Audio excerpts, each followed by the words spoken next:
Hello and welcome to Everything Happens in a Conversation. The following conversation has already started because I'm just starting to learn all the tech stuff, and I totally forgot to press record. But I thought that it was worth putting up just as it is. So in this conversation, I'm talking with my fellow super coach, Jason Shears. If you'd like to listen to his podcast, it's called Misunderstandings of the Mind, which you can find on Spotify, Stitcher, and iTunes.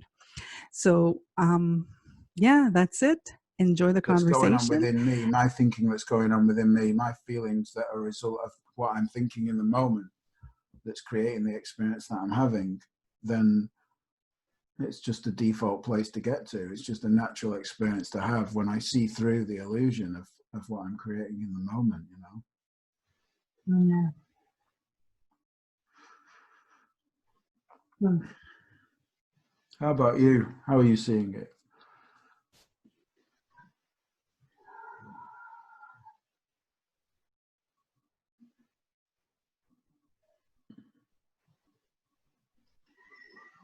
I'm seeing it like, yeah, it's very similar to you. I'm guessing that, no, I'm not guessing. I'm seeing, I'm seeing that, sorry, I'm being, okay. There was a message and I was like, what is that? So what I'm seeing is that when I'm living in the moment, when I'm being here right now, when I'm not distracted, I am naturally calm.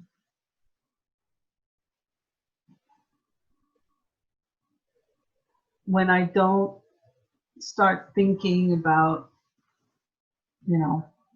what I did or what I could do, if I can be here right now, I naturally appreciate, and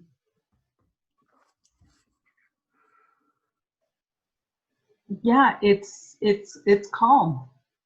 There's no chaos, there's no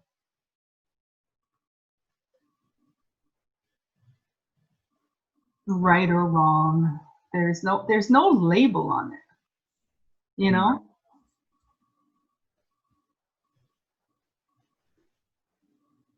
I have Georgia who write, it's interesting, I've experienced even when I am caught up in my thoughts, I still get the sense inner calm is there.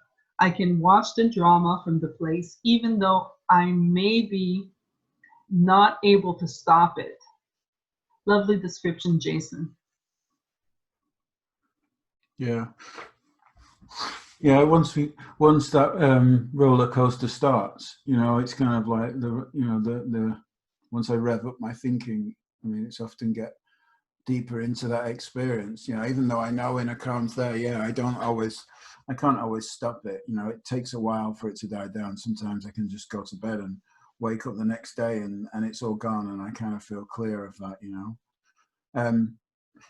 Something else I was thinking about that came to mind was that.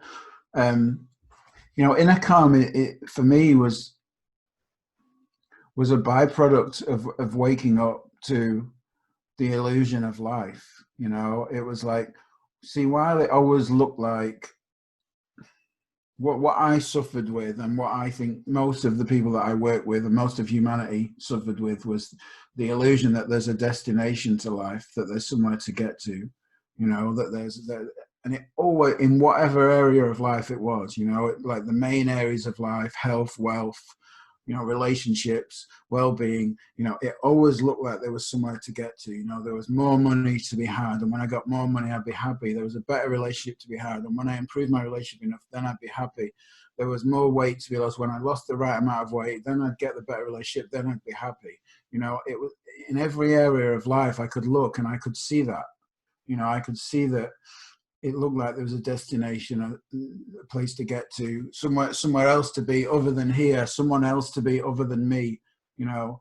And when I got to those places, then I'd be happy, you know. And that just sets me up for never experiencing any calmness, you know, for never having it, because there was always something to do. There was always somewhere to get to. There was always something to change, something to achieve, another plan, another goal, another thing to chase, you know, somewhere where happiness was, somewhere other than here, you know. And I liked when you said, you know, that it's just being, you know, it's just being, you know, it's kind of like there's no experience. It's just kind of like that stillness, you know, because when I woke up to the illusion of life, when I woke up to the experience that I was creating, when I woke up to the fact that there was nowhere to get to, you know, that there wasn't, happiness wasn't at a weight loss or at an amount of money or at a relationship or at the perfect business, you know, or any of those things that I thought it was, you know. The destination of life was the journey, you know. Where I was trying to get to was here and now, was within me. It wasn't within anyone else. It wasn't with anyone else, or it wasn't like anyone else, or it wasn't like what society portrays that I should be or need to be in order to be successful. You know, it was literally just about that stillness that you talked about, just about being here and being present and being calm. And when there's nowhere to get to, you know, I'm there, you know. It's kind of like, it's only when it looks like there's somewhere to get to that I get caught up in my own thinking, and that I lose my experience of stillness, of being present in the moment, you know. Sorry, my dog has something to say to me. My dog doesn't have inner calm today. Come Okay. on, baby, you want to come? Come. Okay, here she is. I agree. I want to, if there's anybody in the room that has anything to say, please raise your hand and just let us know, what do you think about inner calm? Rose, are you going to say something? I see you reaching. I see you reaching.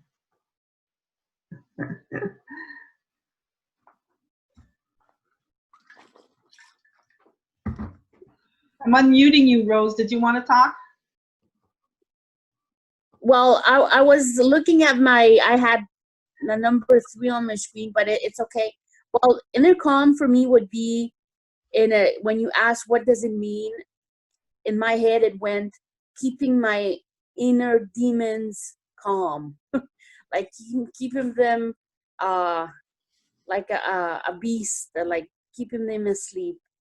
That would be my image, my mental image of my inner calm. Is sometimes gets all disrupted. It's like a big storm, but it's basically just taming those beasts and keeping them asleep, so everything could seem quieter and calmer.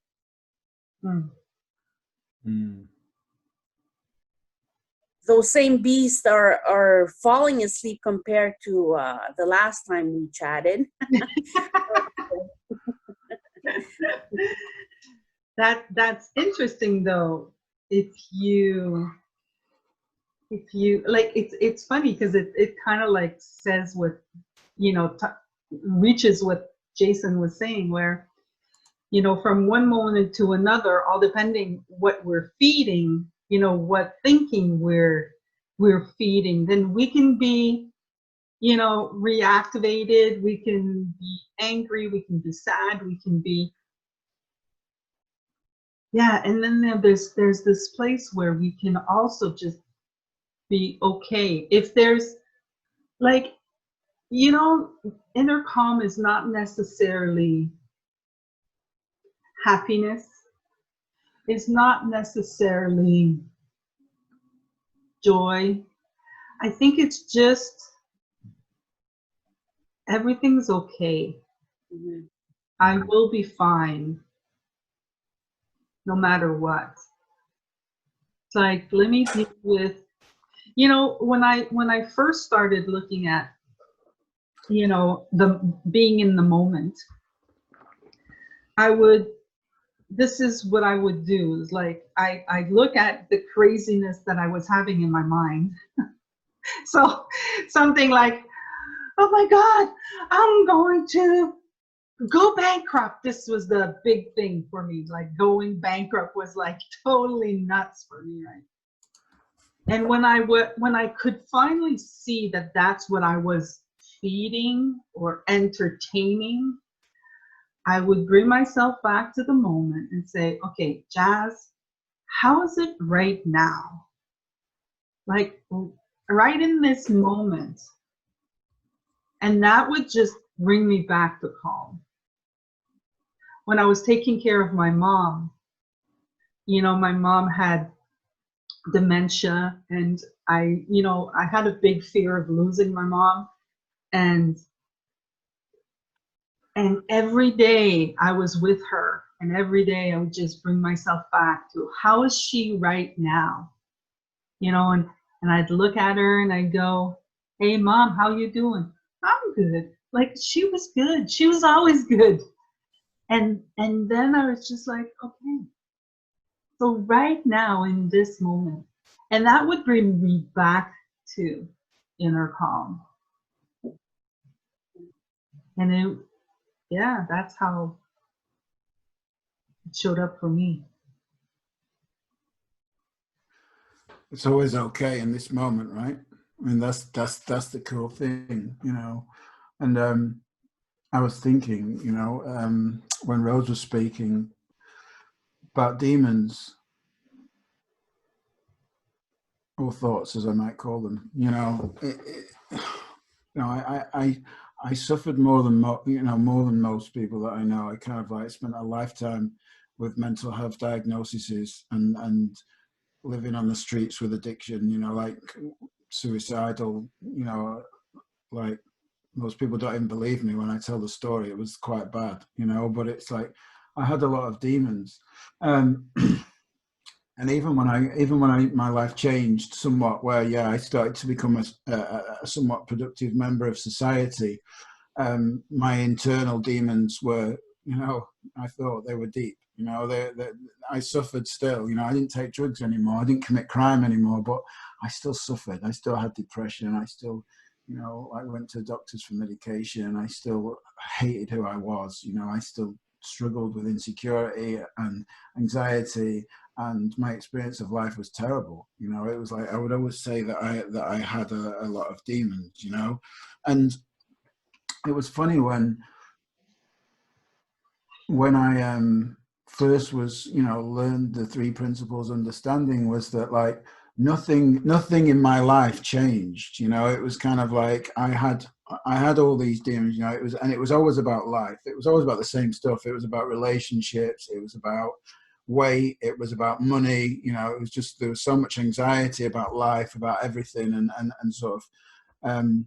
And I remember having the experience of waking up to how my thoughts created those reality, you know, what those demons really were, you know, that they were made of thought, you know, that they weren't real because they look like my real life. I spent my whole life trying to manage them. And I used to explain it like spinning plates, you know, it was kind of like, I was going, you know, I was spinning the relationship play and I was spinning the money play and all that. And it was just like, I was going backwards and forwards trying to do one thing or another, you know, with all this stress and anxiety and worry, mental health struggles. And it's like, and all of a sudden like that, you know, like spontaneous experience of just sitting there and going, feeling this immense sense of calm, you know, and just going, oh my God, you know, it's kind of like, well, I haven't got more money. I haven't got a new relationship, haven't lost weight. You know, in fact, nothing's actually changed in my circumstantial world around me, but I just had this huge sense of peace. And it was like, I just thought, I don't have to do anything. There's nothing I need to do. There's nothing I need to change. You know, this is home. This is it. You know, this is the place that I felt like I'd been searching for, like spiritually and in personal development and in therapies and in drugs and in alcohol and in relationships and in sex and money and gambling and shopping and everything, you know, for the last 40 years. You know, that's what I've been doing. And it was just kind of like instantaneously disappeared, and has, you know, and has never returned. You know, that's having that sense of freedom. And how I understand that, you know, now is that like I like the little analogy of like if you bought a house, you know, next to a train track, and the train went past at 3 a.m. every day, you know, and it's kind of like, and it woke you up, and you got up the next day and you started to write letters to the train company and phone them up and complain about the trains being noisy, you know, that like every day when the train went past at 3 a.m. you'd be feeling more pissed off, you know, and you'd be telling your friends about it, and you'd be doing it, you know, and it'd be become your whole life, this catastrophe, buying this house next to this train track. Now, you know, on the flip side, buying a house next to a train track, thinking nothing of it, and after about 4 nights, you just sleep right through and you don't even hear it anymore, you know, and one day your friend comes over and goes, "Oh, did you hear that train?" And you go, "Oh, I don't even notice it anymore." You know, that's what I call demons, you know, the train. You know, it's kind of like the less attention I pay to it, the less I do about it, the less I try and fix it and make something of it. It's still there. You know, all that noise, the demons, they're still there. There's still that noise there. It's still talking to me, you know, but it's kind of like, but I don't really hear it, you know. It's kind of just noise that's there. Yeah, we all do it, right? We all have this, Hmm. you know, like, look, I just think of, you know, I have a clock in my house, you know, and I don't hear the clock, but, you know, the clock goes tick, tick, tick. And I have a girlfriend that would sit with me and watch TV, and she'd be like, "Your freaking clock is so annoying." You know, and I'd be like, "What clock? What are you talking about?" You know, and then all of a sudden I'd focus. Am I freezing? Am I freezing up? You're getting some lines on the screen, but you're not freezing. Okay. So yeah, so all of a sudden I kind of like, my attention kind of went to the clock, and I was like, "Oh yeah, look at that. It does make noise." You know, it's like I never even, I didn't even know it was there anymore. Mm. Very interesting. I think, Georgia, sorry, go ahead. no, go on. Georgia said, "Someone asked me if you have inner calm, does it make one distant?" I do not understand the question. I do. You do? Okay. Yeah, maybe it's a British thing. Like, I think, well, as we're all making up our reality in the moment, you know, me included, you know, it's kind of, people can experience someone else who's inner calm as aloof, as, you know, as reserved at times, you know, because that's just the nature of how we make up our reality, how we experience people in the moment, you know. But I don't think it necessarily makes you distant, you know, just being as a person, like the person who's experiencing the inner calm. I wouldn't say so. What about you? What do you think, Jasmine? Like, I guess to rephrase the question, if you have inner calm, does that mean that you're distant, you know? Does it make you distant from people? Oh yeah, no, I don't think so. I think if anything, when you have inner calm, it actually makes you more present to people. Because when I have inner calm, I'm not in my head entertaining, you know, whatever I'm entertaining in that moment. You know, I'm not going into whatever rabbit hole that takes me away from the current moment. Like every time I lose touch with the current moment, it's because I'm somewhere in my head, you know, having a monologue with myself, not being in a conversation. You know, like I live alone. I've been living alone for many, many, many years, you know, And I get on my nerves. Like I can literally get on my nerves. Like sometimes I'm alone in my house, and you know, the first few times it happens, I laugh my brains out because I'm alone and I'm like annoyed that, you know, something shows up in the wrong place. Like I didn't put my scissors in the right place, because I always put my scissors in this specific place, but the scissors aren't there. And in that moment, I'm like really upset that my scissors aren't in the right place. And I can't blame anybody else but me, you know? And that's when I'm in my head saying, you know, things should be like this. This is how it should be. And when I'm not in that place, then all of a sudden I get reactivated, and I'm not even present to the, you know, I'm not grateful for the beautiful place I have, or the fact that I have scissors, or that I can, you know, live in this beautiful space of calm, you know, like, so when I'm in my head, I disconnect from anything. But when I'm calm, I can all of a sudden see my plant, you know, has this new leaf coming. I've got, like, I went to my room yesterday and I pulled down the drawers and I'm like, oh, I have two new little plant leaves that are coming. And I'm like, oh, and I'm like, wow, I can appreciate like this beauty of, I've been giving her flower water every day and she's coming up, you know?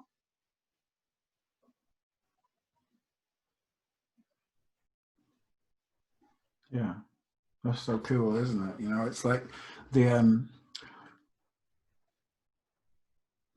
unexplainable energy behind life, you know, like makes the plant grow, you know, and it's kind of like there's so much unexplainable spiritual intelligence behind life, you know, so much unexplainable force, you know, what makes the grass grow, what makes the night change to day, you know, what makes the sun come out, you know, places to look. And I think when I'm caught up in my own thinking about life, or, you know, one realization I had was that my own thinking is always about me. You know, it's always self-absorbed, you know, and it's kind of like, so when I'm thinking and I'm caught up in my personal thinking, it's always I haven't, I want, I need, they should do this for me, they should do that for me, they shouldn't speak to me, they shouldn't speak to me, you know, I need this, I've got to have that, I've got to do this, you know, it's always all about me, you know, and it's kind of like that personal thinking.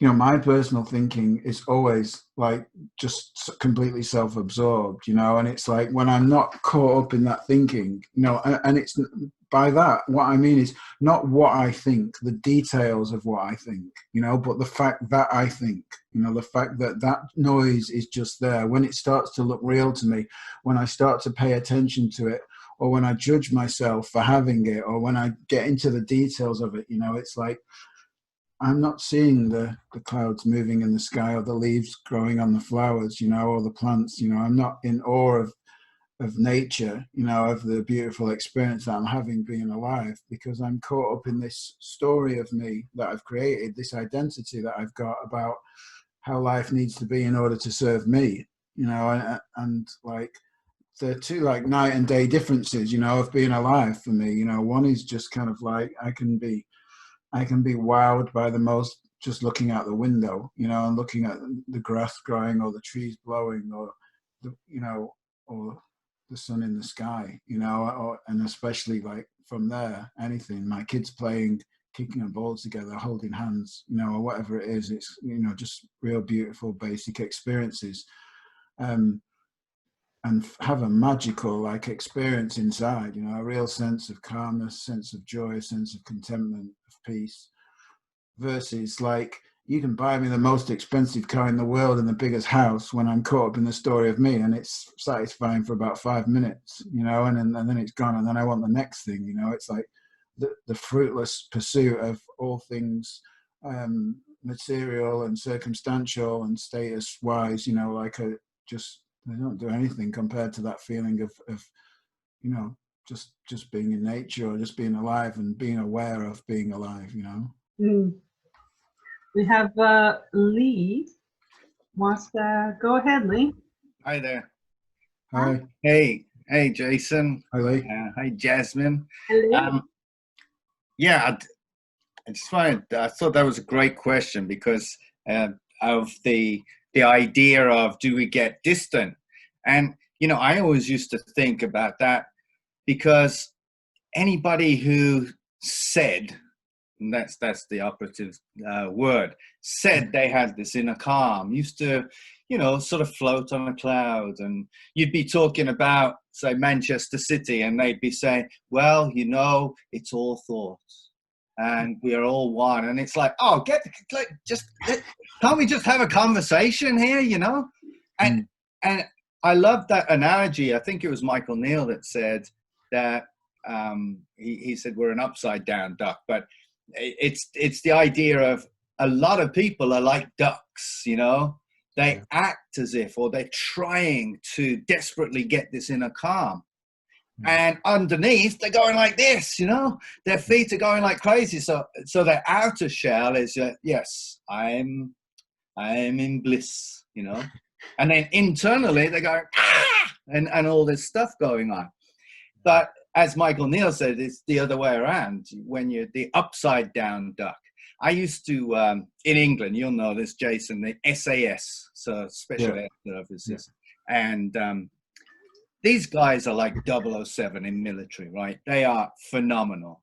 And like in 007, he's like killing 20,000 people, and then he does some sort of wisecrack, comes up with a joke, and people are like, that's not real. I mean, how could he possibly do that? He must be freaking out right now. But these guys were like that. There were, artificial bombs when they were training and stuff, bombs going off and all sorts of things. And they're messing about with their buddies because they're so in the moment, and they're that upside down duck, that they were taking care of business, so to speak. Yeah. But internally they were fine. Yeah. They knew that everything was okay. And I love that, because I used to think that if I'm going to get this inner calm, am I going to be, well, Jay Shetty, of course, he's pretty good.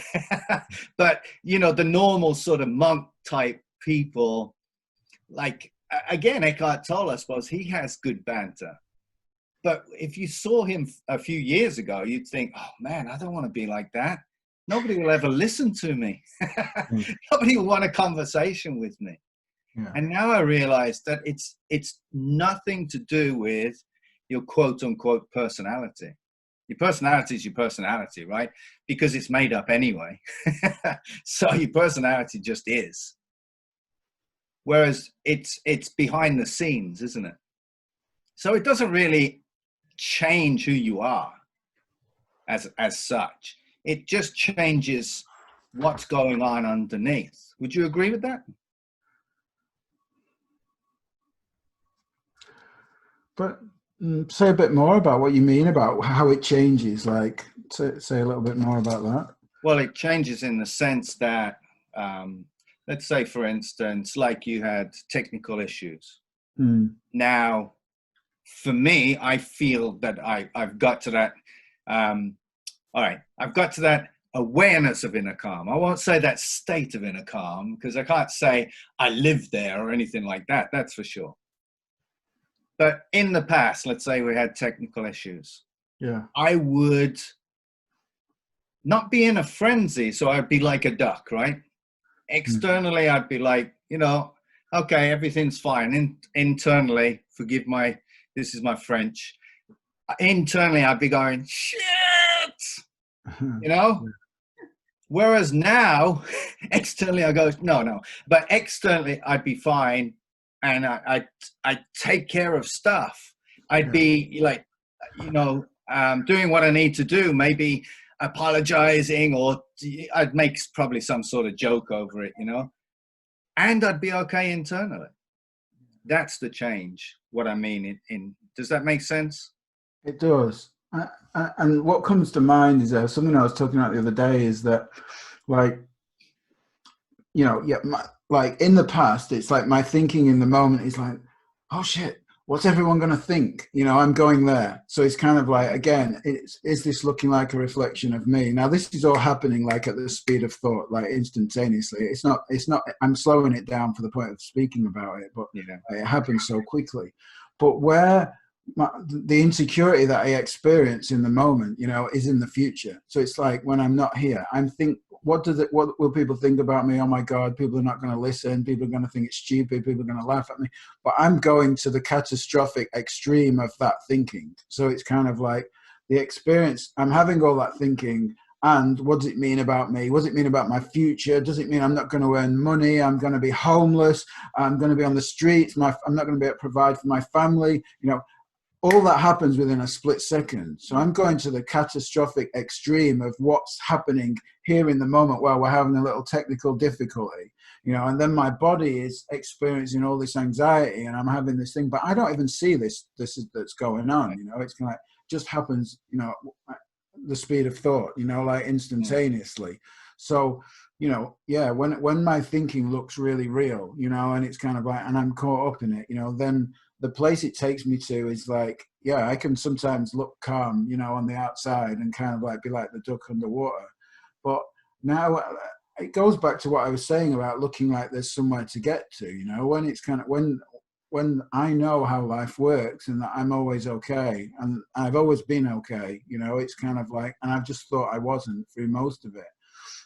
That if I have technical difficulties and other people on the call, you know, don't like it, it's kind of like, well, life is still going to be cool anyway. It's not going to make any difference to me. You know, I don't go to that catastrophic place anymore with my thinking. I don't buy into it and fuel it and make it more real. So it just naturally feels more calm when things kind of happen to be more curious about, well, this is interesting. You know, kind of like Jasmine was what I experienced from Jasmine when at the start, when we couldn't get on live, it was kind of like, oh, well, maybe we're not meant to be live, you know, instead of going, oh my God, all these people are not going to see it. What's going to happen? Right. You know, it's kind of like, 'cause that's where I would have gone. But the difference now just feels like that I'm more curious about like, well, life is, you know, where life wants to point me. I love the book, The Surrender Experiment. I don't know if you've seen it, but it's, all right, I gotta write that down. Anytime anybody says a book, it's like, oh, okay, I gotta get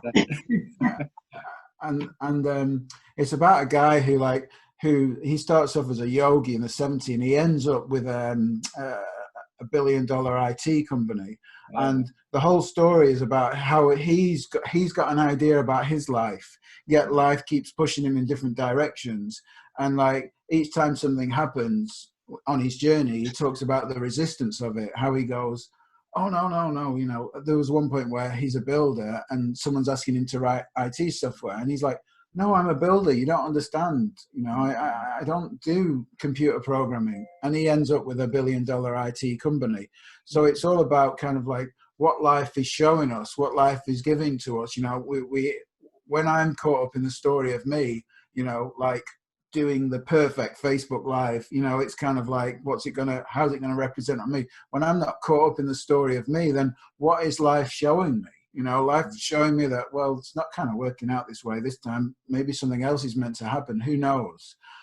And I've had too many really cool experiences of just kind of showing up in the unknown of life and allowing things to go however they go, to you know, to do anything other than trust that flow, really, you know. Nice, I like it. Yeah. So how would you know, like, if it was your intuition talking because you're nice and calm, right, or it was your like freaking out talking? You know what I mean? Because like you said there about this guy, which I'm definitely going to read, The Surrender Experiment, that this guy, he wanted to be a builder, or I'm just presuming that. But so, and then life was pushing him in a direction. What about you know, we always say about taking the next step. You don't, like GPS, you know, you don't need to know your whole journey. You just take the next step because that's all you've got anyway, right? Because we're only in the now. So how do you sort of know which one's which? Is it something, you know, your craziness talking to you saying, no, you really need to do this, or your wisdom saying, actually, this is the way to go? I know it's the $1 million question, isn't it? It is, yeah. And you know, I've heard a lot of people say that wisdom comes in a really calm, knowing voice, and thinking comes in a really erratic kind of way, but I don't think that's true. You know, I think often opportunities present themselves in multiple ways. You know, sometimes somebody keeps showing up in my life, and then I all of a sudden go, how come this person keeps showing up in my life? Or how come I keep thinking about this certain person? You know, maybe I just should reach out to them. It's not always in a calm, deep, knowing way. You know, it's kind of like, I don't honestly know. I mean, I would say that like what I explained before about my personal thinking usually being about me, you know, it's kind of like that, and self-absorbed, that when I get into that, you know, what about me, what about this, what about that, what's the, you know, and all that, it's kind of like, you know, I just know that I'll know when I know. You know, that's what I know for a fact. You know, when I know, I'll know, and until then I won't know, and that's always the time to do nothing, you know. And it's like that pretty much most of the time my personal thinking is kind of like more panic stricken, like you've got to do this now, as if it means something or it's going to make something, or you know. And I've learned, or I've experienced, you know, that kind of just doing nothing at those times, that at some point pretty soon after, you know, when I'm not caught up in my own thinking about me, that I just know what to do, you know. And that's kind of what the way that I've followed it. Now, that's not a technique or a way that it works for everyone. That's just kind of how I've experienced it. And I think with that, everyone has their own experience of it, you know, like just learns to, you know, a way of living or a way of experiencing more being in the now, more being calm, more being just responding to what shows up, you know, and however it works for you is the right way, you know. I love that. Yeah. Well, if I can say something. Yeah, go on. Sure. Because I had that question too. I was like, yeah, but when do I know that, you know, this is my wisdom or my thinking? I'd be like, how do I know? And one of the things, and I don't remember who said this to me, you know, but one of the things is like, you know, I don't know is an answer. You know, like I was really like, at one point, I was really like, oh, I just don't know right now. There's no answer right now. It's just like, okay, so if I'm wondering, is this it? And I can't, like when I know, like Jason said, when I know, right? Mm. So if I'm going, I don't know which one's which, you know, then I don't know. And that's the answer. Yeah. Isn't that cool? Yeah, I love that. I just thought it was really interesting, because I remember times where I knew this is the answer. You know, like I'm an animal lover, and I had a dog that was elderly, and you know, everybody that saw him kept telling me, okay, Jasmine, you should go bring him, you know, you should put him down. Poor dog is suffering, you know. And that would get me into this storm of craziness. Oh my God, is he suffering? Am I making him suffer? Am I this bad person? Like, of course, I had the let's talk about me thing that came on. And then I would just bring myself and I'd look at him and say, how is he now? And I go, hey, Pepper, how you doing? And he'd be like, you know, and I would just repeat every day. And I would look and I was like, is it today? And I'd look at him and I was like, no, it's not today. No, it's not today. But the day that it was the day, I was completely at peace with it all. Wow. I looked at him and I said, okay, it's today. Right. But I just knew. That's awesome. That's really good. Mhm.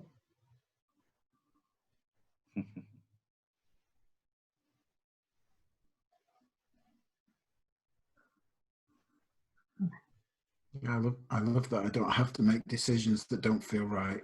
You know, I love that I can just wait, and when it's time to know, you know, that I'll know. I like that because it's kind of it's a nicer way to live for me.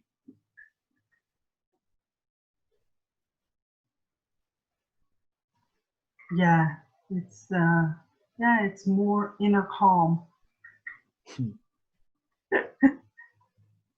As long as you are calm, because I've experienced the other way, you know, in when first learning this, felt like, you know, I was sitting on my hands. It's like, okay, better not do anything. All right, I need to do something. No. I'm going to sit here and I'm going to wait for inspiration. And, you know, I would freak myself out trying to do nothing, as opposed to that, as you said, the fact that if you just realize that you're in your head, just wait. And it makes sense physically, doesn't it? You know, it's like our body has all chemicals going through it, you know, when we get all crazy in our head. So it's like when we wait, the chemicals like dissipate, and then we just naturally, what does natural mean? But we naturally feel calmer, unless we start it again, obviously. Yeah. But if we just leave it alone, you know, we just naturally feel a little bit better. But I did go through that. It was like, even to this day, I sometimes think, am I doing enough? You know, am I taking this do nothing a bit too far? But then inspiration comes and I think, no, I don't want to do that. It's too much hard work. I'll wait for the next inspiration. I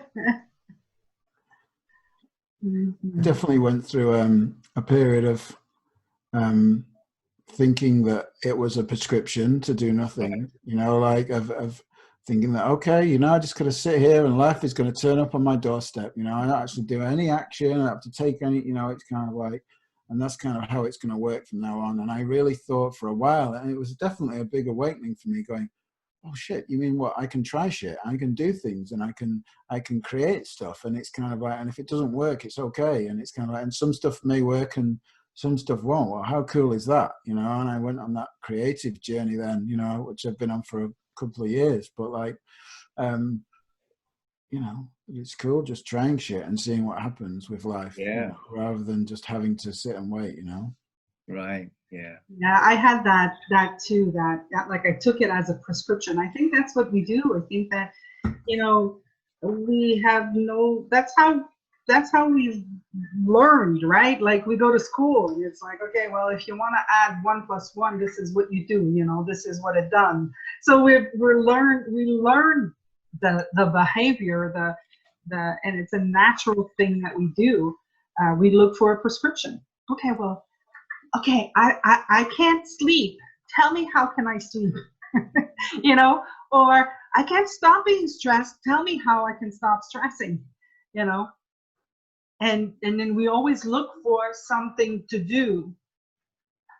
And that's kind of like why I'm so happy that I've met the 3 principles, because I've looked for so many prescriptions, and I've looked at all the different, you know, things that I could do, from, you know, numerology to astrology to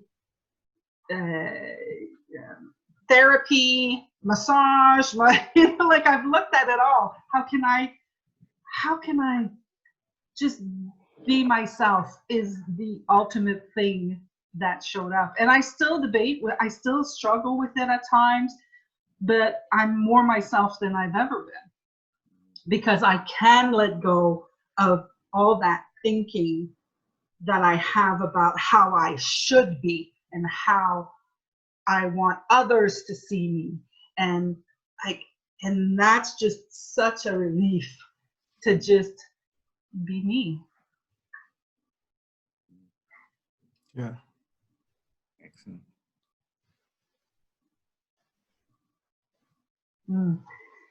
So it's that time already. This was a great chat. Thank you, Jason. Thank you, Andrea. Everybody else. Thank you, Jasmine.